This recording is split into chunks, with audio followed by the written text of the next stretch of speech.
Mambo vipi, upo sawa? Hakikisha na subscribe ili wa kwanza kupata notification nzuri kutoka kwetu, na ukifanya hivyo pia unaweza ukashare na mshikaji wako, pia ku like ili iweze kuwafikia watu wengi sana sana sana. Bwana, jana klabu ya Yanga ilikuwa uwanjani dhidi ya JKT na mambo mengi sana yalitokea, ikiwemo kuonekana kwa vitu vinavyoashiria uchawi ambavyo vipo kwenye video ya chini hapo, utakuja kuviona na namna ambavyo mchezaji wa JKT alikichomeka kitu hicho. So video iko hapo chini, hakikisha unaiangalia ili uweze kujua ninachokiongelea hapa. Sasa katika mechi hii pia kuna vitu vingi sana vilifanyika, kiwemo kumwaga Aziz Ki ambaye hii ni mechi yake ya mwisho akiwa na Young Africans, na anaondoka moja kwa moja kuelekea katika timu ya Wydad ambao hatimaye wamempata baada ya kumfukuzia kwa muda mrefu, na Yanga walikuwa bado wanamhitaji. So baada ya haya yote ambayo yanaendelea,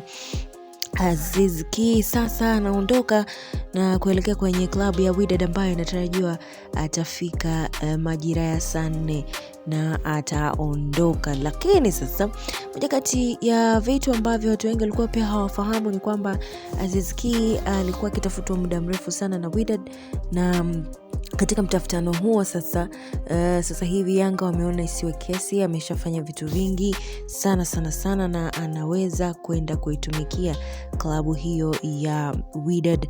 Na sasa Aziz Ki amesaini mkataba huo siku ya leo, tuseme saa 6 usiku, ndipo taratibu nyingine za kumsafirisha na vitu kama hivyo vimewekwa. So tayari Aziz Ki ameachana na klabu ya Yanga na anaenda kuitumikia timu ya Wydad ambayo inaenda kukutana na Manchester City katika michuano inayokuja. Sasa hiki ni kitu ambacho wengi hawakukitarajia na wengi walikuwa hawafahamu, lakini unahitaji nguvu ya Aziz Ki pale, na niliona kati ya mashabiki walikuwa wakisema pia kwamba ni watu wachache sana watatambua mchango wa Aziz Ki akiwa Yanga na sasa hivi anaondoka. Ni vipi maoni yako juu ya hiki? Tuachie maoni yako hapo kwenye uwanja wa comment. Usisahau kusubscribe.